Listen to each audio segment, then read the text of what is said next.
Hello there guys, welcome back to my channel. Chelsea is having a serious midfield crisis ahead of our match against Palmeiras, and then coupled with the unfortunate incidents and the demise of Diogo Jota, a Liverpool player who happens to be a very close friend of Pedro Neto. They played together at Wolves before his move, and then they are the same countrymen, men. And now, according to the news we got this morning was that he's going to be excused from the squad if he asks to be excused. If he asks to be excused, and then whatsoever decision that he takes, the club is going to be with him. Of course, we all understand. We are all, the whole football world. Don't let me say myself alone. We are all mourning with the Portuguese and the Liverpool as a team with the loss of Diogo Jota.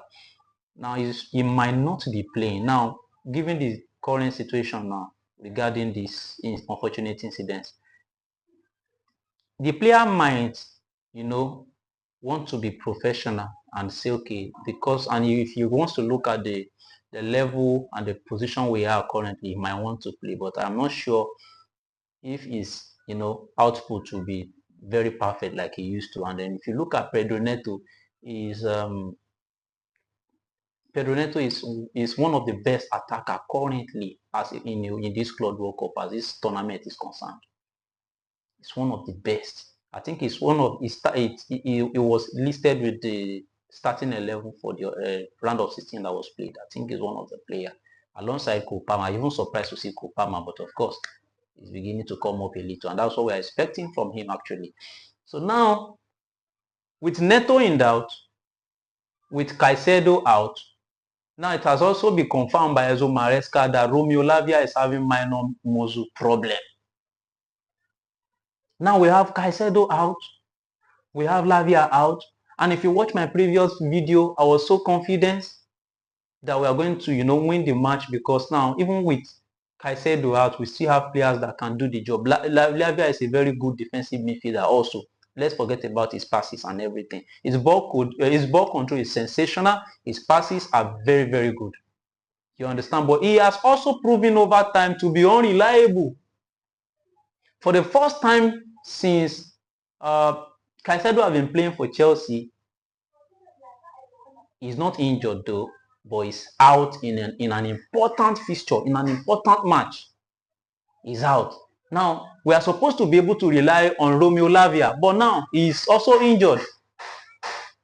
He's also injured. No matter how good a player he is, he needs consistency. And he's going to put down the team if we don't have a replacement for him. That was the reason why in my previous video, I was clamoring that Enzo Maresca should try to be using Andrey Santos more. You need to understand how the team plays. You need to understand the pattern. You need to understand, there need to be chemistry, understanding between the players in the squad with him also. So because now these players are beginning to play consistently with each other, that they understand how individuals tend to behave when they don't have the ball, when they are on the ball or off the ball. So now we're having these players out. How are we going to fare against Palmeiras? The last time Chelsea played against Palmeiras was also, I think, was it Club World Cup? I think after Super Cup, I don't know, that we played them at, was it Saudi Arabia under Tuchel that we won. Lukaku scored in that match.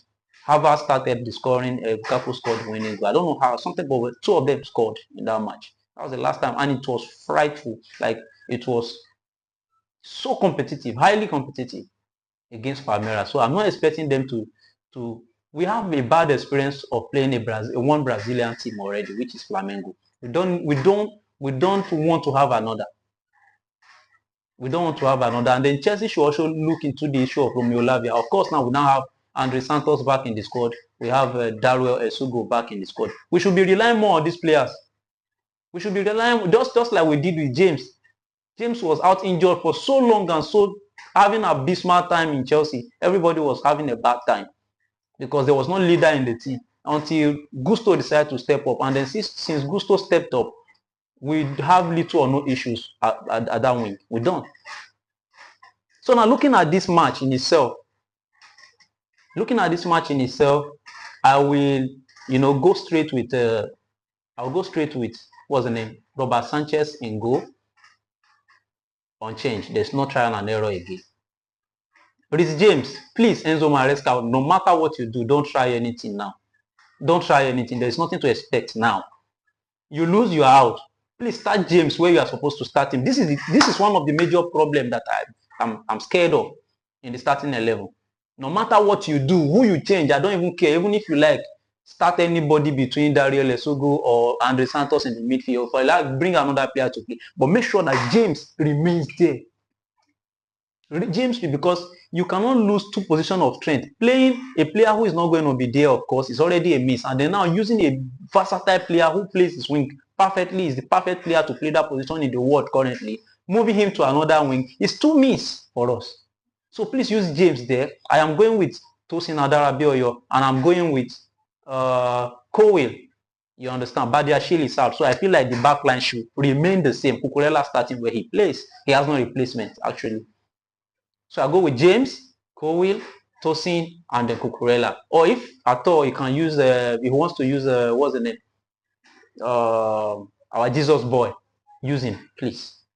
That's Trevor Chalobah, use him. Yeah, I don't care. But the back should just remain that way. Cucurella, James, the two flanks for me. Then in the midfield, this is where he can play his politics. But no matter what he does, he doesn't have more than Dariel Essugo, Andrey Santos. He doesn't have more than them. Or probably he wants to bring Dewsbury Hall. But Dewsbury Hall is not a defensive midfielder. You know, it's not a defensive midfielder.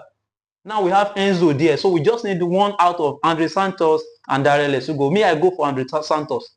I don't know how he's doing currently defensively, but that is his position naturally. So I play him with Santos. I play him with Enzo. Then, you know, Kopama, with his last match he played, even if he didn't score, at least in the second half, he stepped up. So I'm still going to play him at his swing. So now the front three is another problem. It's front three. Madueke will be starting the match, no doubt. Except he wants to start the new kid, Joao Pedro. Except he wants to start Joao Pedro. I see he will start on the bench, from the bench rather. That's Joao Pedro. Madueke should play his normal wing.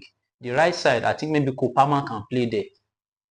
Now, I am not going to be so direct to the front position between who plays the right, who plays the left, because I don't know the condition of Joao Pedro. Now, because Neto is not going to play. So if Neto would play or will be playing the match, he should start the right side. Then maybe, okay, he should start the right side.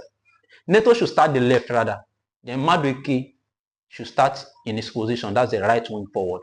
Because it's also an experiment to also have Neto to be playing the left wing forward. Always. It's not his position. You are playing out of the position. And then since we have been playing him there, he has not been productive. You will tend to, you know, take on his player at the end of the day, go back, pass back again. Even when you have a chance to score, it's difficult because it's a left leg player. You understand? Left foot player rather. So let him be by the right side. Let either Joao Pedro, because he also plays that wing, Joao Pedro, or I don't know if Kopama can assist. I don't know how the front is going to be. But now, with that being said, who is going to be starting as the number 9 at the number 9 position? Please, no matter what you do, Enzo Maresca, don't start Jackson. Don't, please. I can kneel down and beg in this video. If you will see it, don't start Jackson. Jackson is better off coming in the second half. We don't want to start a match in the first half. We are ending the match with the first half. We are ending it with one man down. Whatsoever is happening to Jackson, he needs to take care of it for now. This is not a competition to gamble him. We have seen enough from Jackson. There has not been any top competition that Jackson starts. You understand? And he gives us what we want. He either turn everything down, he either start missing chances, or even this one is acting very stupidly. It's not like I hate Jackson, but he's been costing us a lot of damage, and then he's having, you know, nobody has been given this chance and does act badly as Nicholas Jackson has been given. The kind of chances, the kind of respect he has been given in Chelsea with his abysmal performance, I've not seen a player end that. The player that you respect so much and you give time and you start, in fact, even when the media is going a gag against them, you stand by them. These are players who have time that they have saved the club. Of course, he used to fill his position nicely, but currently he's not doing well. I don't know, maybe it has to do with mental mindset, or I don't know what it is, but please don't start him. Let Delap start, and Delap start. Even if he doesn't score, let Delap start, please. So that is my starting 11 for the match. I hope that Chelsea will still be able to win with this starting 11. Either I use João Pedro, or he use Kopama at that position. I don't know what's going to do with the front, but please don't let Jackson start, and then don't use James in the defensive midfield role. These are my two plead. You understand, with Enzo Maresca. So at the end of the day, I don't know, Chelsea should still be able to win the match. Of course, I will still go with my score prediction of 2-1. I'll still go with my score prediction of 2-1. I'm not expecting the game to go all the way to penalty. I feel like it will happen within the 90 minutes of the game. Please let me know what you think in the comment section. Who do you think he will be starting in the front three? Because this is where I'm having confusion because of the news of Neto and the coming in of João Pedro.